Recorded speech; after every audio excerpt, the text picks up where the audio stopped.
தேமுதிக தலைவர் விஜயகாந்தை திமுக முன்னாள் அமைச்சர் முல்லைவேந்தன் நேரில் சந்தித்து அவருக்கு பிறந்த நாள் வாழ்த்து தெரிவித்தார். சந்திப்பிற்கு பின் செய்தியாளர்களிடம் பேசிய முல்லைவேந்தன் சுமார் 10,000 பேருடன் தேமுதிகவில் விரைவில் இணைய உள்ளதாக தெரிவித்தார். குறைந்தபட்சம் 10,000 பேர். இது வெறும் வார்த்தை அளவில் உறுப்பினர் அட்டையை மேடையிலேயே காட்டுவோம். அனைவரும் ஒரே கட்சியிலிருந்து போறாங்களா சார்? 10,000 பேருங்கிறது 90% திமுகவிலிருந்து வருவார்கள்.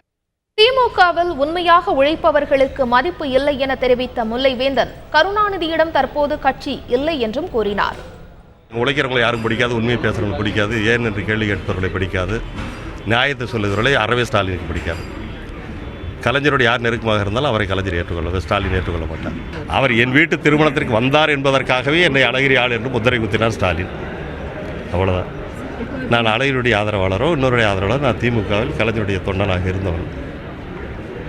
அவருடைய கலைஞரை என்றைக்கு மதிப்பவன், என்றைக்கு ஏற்றுக்கொள்ளக்கூடியவன், அதில் எந்த கருத்து வேறுபாடுமில்லை.